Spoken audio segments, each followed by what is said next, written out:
My name is Darcy. I live in a house with my husband, Carlos, and our daughter, Nikki. Carlos and I met in college and became close friends. I studied design, and he studied law.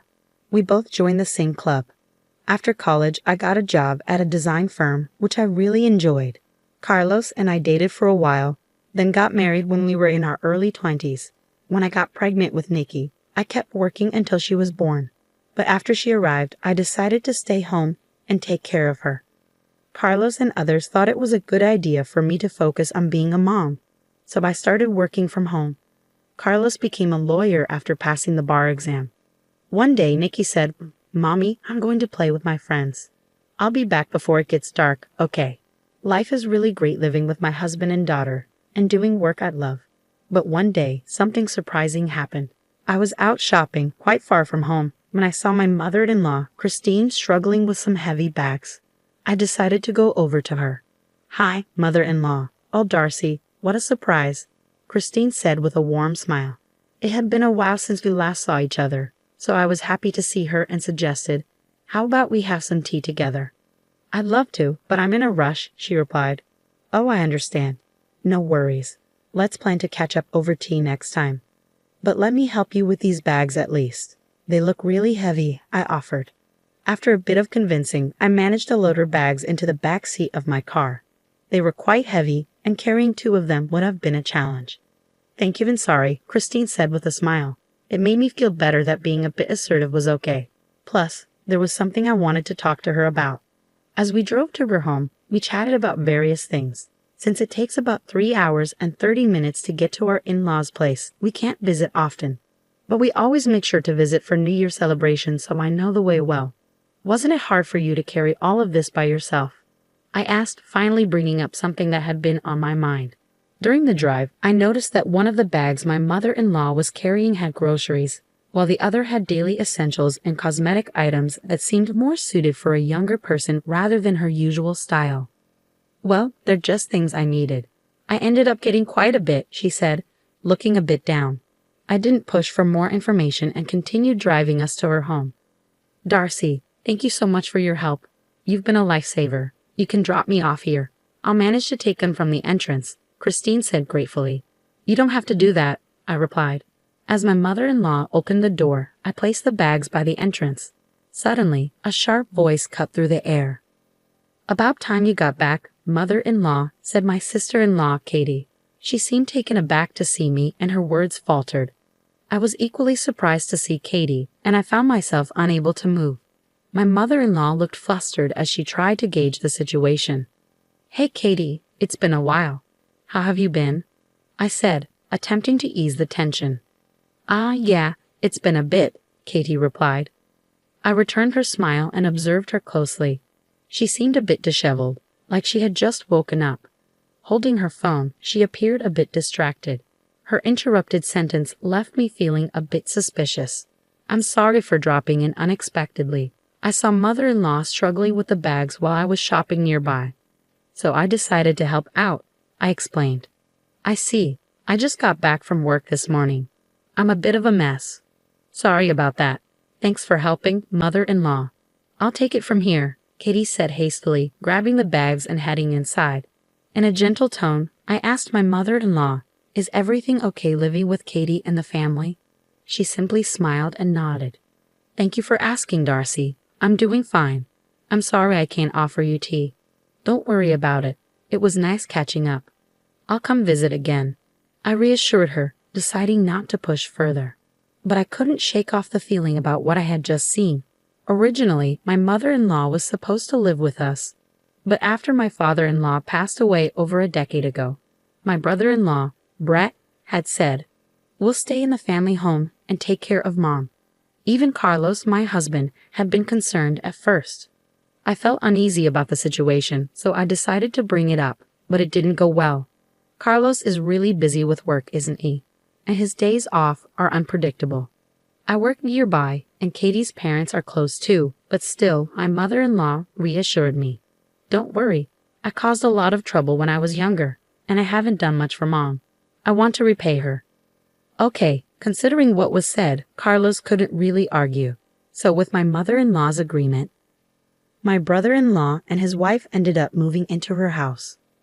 Today, I talked to Carlos about what happened. Really? That's concerning. I'm a bit worried now. Maybe we should give Brett a call, Carlos suggested, sensing my unease. After listening to my concerns, Carlos decided to call Brett. Hey, Brett, it's Carlos. How's everything going? Carlos greeted him. Hey, Carlos, everything's good, Brett replied. After some small talk, Carlos steered the conversation toward the topic at hand. These calls usually ended up with Brett talking about how great things were between him and Katie, and this one was no different. Glad to hear things are going well for you, Carlos said politely. Yep, we're planning an extended vacation next week. Is Mom coming along? Brett inquired. Well, Mom actually said it's fine if it's just the two of us, Carlos responded. Carlos and I exchanged glances. It wasn't unexpected considering my mother-in-law's nature, but we did notice Brett pause for a moment. In that case, why don't we have Mom stay with us while you're away? Carlos proposed. What? Brett sounded surprised at Carlos's suggestion. I glanced at Carlos, who gave me a reassuring smile before continuing. We haven't seen Mom in a while, and I think Nikki will be thrilled. I'll reach out to Mom. So it's settled, Carlos stated firmly. Hey, hold on. Carlos interrupted before Brett could respond further. He took a deep breath, his expression serious as he looked at me. This was a chance for us to delve deeper into the situation with my mother-in-law. After that, Carlos quickly finalized the arrangements with Brett. I coordinated with my mother-in-law, and she agreed to stay with us for about a week. Granny's coming today, Nikki exclaimed excitedly. Yes, it's going to be fun, I replied. Nikki adores her grandmother, so she was thrilled about her visit. A few days later, my mother-in-law arrived with only a few belongings. As soon as she stepped in, she seemed relieved and bowed her head. I'm sorry for imposing for a whole week, she said. No need to apologize. We're glad to have you here. Nikki has been looking forward to it, so please make yourself comfortable, I reassured her. And so we spent a week together with my mother-in-law. However, I couldn't shake off the unease I felt about her behavior from the very beginning. Before her arrival, I had cleaned up the home office I usually work in to make space for her. When I showed her the room, she immediately said, "Oh, you've set up such a nice room for me. I feel guilty. I'd be fine with just a corner. Don't worry about it. Please feel free to use the room. I only use it for work anyway," I insisted, but she still seemed apologetic. With the kids off school, I had planned to make lunch for the three of us when my mother-in-law surprised me by saying, "Let me cook. Can I use the fridge?" Despite my insistence that she should relax, she kept insisting on doing household chores. Eventually, I managed to convince her to unwind in the living room while Nikki kept her company. Throughout the day, she would make comments like, "Oh, don't trouble yourself with snacks for me. I'm not worth it," or "I'm fine with whatever leftovers there are." Cold food is enough for me, as if she was an outsider rather than family.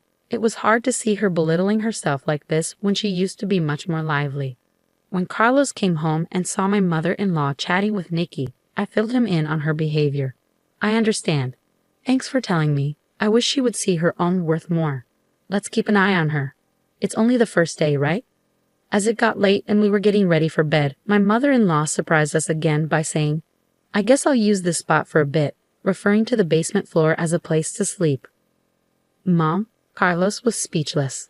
I calmly said, "Mother-in-law, please consider this your room until you leave. Use a blanket so you stay warm." "But won't that be a bother?" she asked. "Absolutely not. We want you to feel comfortable and enjoy your time here," I said earnestly, looking her straight in the eye. Her behavior hinted at the kind of life she'd been living with her own family. When I smiled warmly at her, my mother-in-law's eyes welled up with tears, and she finally broke down. "It's been 10 years since I've slept in such a warm place. Thank you." The revelation hit me hard, and Carlos's voice dropped several notches, filled with disbelief. "Mom, tell us the truth. Are things okay with Brett and the others? How's life really been?" My mother-in-law let out a nervous chuckle before answering. "Well, okay might be pushing it, but I have to manage, right? I mean, if they kicked me out, I wouldn't know what to do at my age." Slowly, she started to open up about the harsh reality of her life. It was far worse than we had imagined. She was doing all the housework in that house. Whenever Katie wasn't happy, she'd get yelled at. All the shopping duties fell on my mother-in-law's shoulders. She was even covering most of the living expenses. It became clear that her son-in-law and his wife had ulterior motives when they suggested living together, mainly to exploit my mother-in-law's finances. My mother-in-law would only eat after Brett and Katie were done, usually in the unheated basement, leaving her freezing during the winter months. "It's been a while since I've had a meal like today," she confessed tearfully. "I've always been alone, you know," she revealed. "What? Are you serious?" I was shocked by her revelation.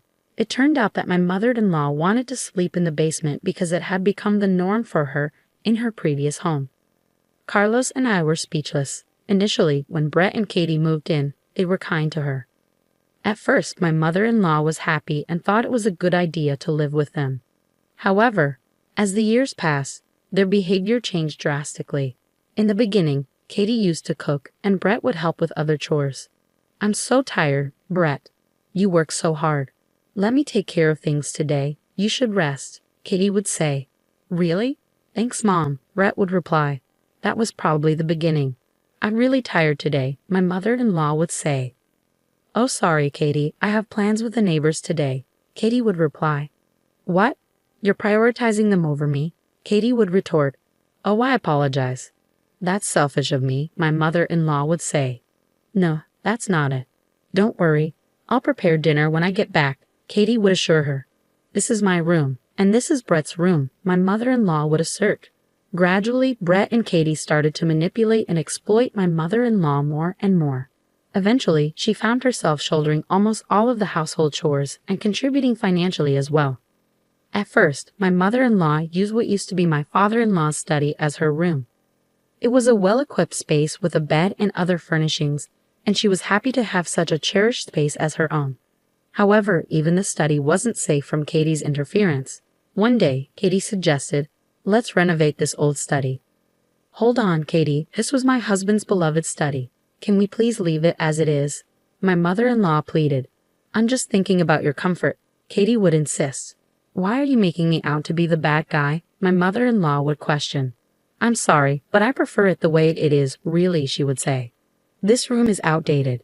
It's worthless with all this junk," Katie would argue. Then, intentionally, Katie reached for a piece of glasswork, a music box made of glass, a favorite of my late father-in-law. He bought it during a trip they took together, and it held sentimental value. But Katie deliberately dropped it. "Oops, my mistake. I didn't mean to," Katie would say. "Oh no, the glass is shattered everywhere. It's so dangerous. What a shame to keep this room the same, especially with all this junk. Please don't touch anything else," my mother-in-law would plead. "Who do you think you're talking to? Fine, I'll leave the study alone. But from now on, you handle everything in the house. And with all this junk, it's too risky for you to sleep here. You should sleep in the basement. Any objections?" Katie would demand. In the end, my mother-in-law reluctantly agreed and had to sleep in the basement. I felt like I was going to faint hearing all these shocking stories. At the same time, I was furious with myself for not noticing sooner. "I'm so sorry, Mom. How did I not see any of this?" I asked, feeling guilty. "Don't blame yourself. I was hiding it too. Isn't it awful?" My mother-in-law replied sadly. The reason we never noticed was also because of a scheme by my brother-in-law and his wife. They only gave my mother-in-law a room when relatives visited, but it was empty, no bed, no furniture, and if she dared to speak up, they threatened to destroy her study. They only acted nice when other people were around. We didn't see what was happening because of that. If my mother-in-law and I hadn't bumped into each other that day, this might have continued even longer. The thought sent chills down my spine.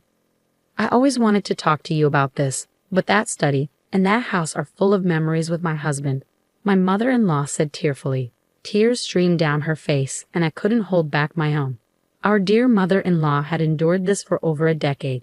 I couldn't even imagine how hard it must have been for her. How could her own family do this? They're heartless, I exclaimed, pulling her into a tight hug.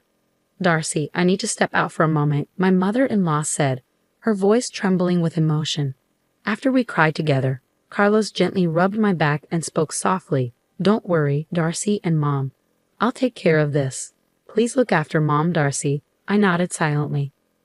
"Got it. Leave Mom to me, Carlos." I hugged our worried mother-in-law again, soothing her with gentle strokes on her back. Then I turned to Carlos and said firmly, "Go teach those awful people a lesson." "Absolutely," Carlos chuckled and nodded, then left the house. Later he called to say he wouldn't be back until tomorrow evening. I shared the news with my mother-in-law, and we all drank warm milk, trying to lift the mood with some good stories. Nikki, who had heard the commotion, looked concerned and joined us. I wanted to replace at least some of the bad memories. Usually, I'd remind Nikki not to stay up late, but since tomorrow was a day off, the three of us enjoyed chatting until we were content. "All right, that's enough for today, mother-in-law. How about joining us for some shopping tomorrow? We can buy whatever you want and eat delicious food. There's a cute dessert place that Nikki loves. Let's have a relaxing day, just the three of us," I suggested. At my words, my mother-in-law's eyes filled with tears again. She nodded slowly, repeating thank you over and over. That night, we set up an air mattress in the living room and slept closely together, with my mother-in-law in the middle. The next morning, she greeted us with the same smile she used to have when my father-in-law was alive. "Good morning," she exclaimed. And just as promised, we all had a fun shopping day. In the evening, we received a message from Carlos saying he had returned home. So we headed back as well. Before going inside, I had one more thing to say to my mother-in-law. "Mother-in-law, we're on your side. Whatever is hurting you, feel free to share it with us. We'll always be here for you. And I'm on Granny's side too," I reassured her. She nodded silently in response. "Welcome home." "Sorry for leaving the house to you," Carlos greeted us with a warm smile. "We're back. Everything okay?" I asked. "Yeah, no issues here," Carlos replied. I had Nikki and my mother-in-law wait in my home office while I walked into the living room. My eyes widened when I saw my brother-in-law and his wife sitting on the floor, their hands trembling slightly on their knees. They greeted me in a soft voice, their faces filled with apprehension. What's going on?" My confusion was evident on my face as I turned to Carlos. Still smiling, he said, "I haven't taken any action yet." His use of "yet" made me tense up, anticipating something significant. "To get straight to the point, starting today, Mom will be living with us," Carlos announced. I felt relieved to hear those words. Carlos continued speaking, and as he did, I nodded in agreement. "So, Brett, do you fully understand the impact of your actions on Mom? And you too, Katie, do you realize what you've put someone else's mother through in her own home? I can't say it's entirely your fault. We didn't notice it either. But you need to take responsibility for your actions. After all, you're supposed to be mature adults," Carlos spoke passionately. It was the first time I had seen the usually gentle and calm Carlos so angry. I usually prefer not to bring work matters into our home. But this time, I'm speaking as Miss Christine's attorney, not just as family, Carlos continued. His tone was firm but controlled. My brother-in-law and his wife responded meekly, "Yes." After several hours of discussion, several decisions were reached. Firstly, my brother-in-law and his wife would no longer be living with us.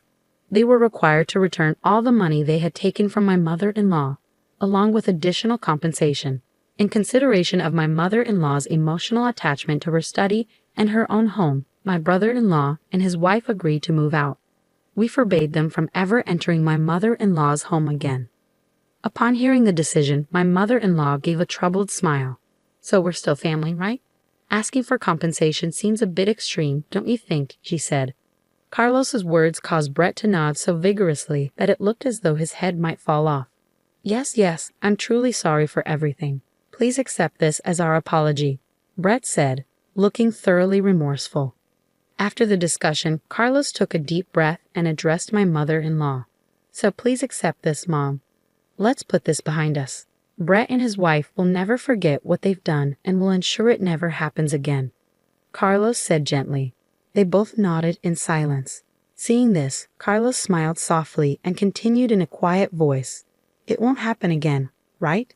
They both responded, Yes, never again, absolutely." So the conversation came to an end. Within a few months, we received the compensation that Carlos had arranged for my brother-in-law and his wife.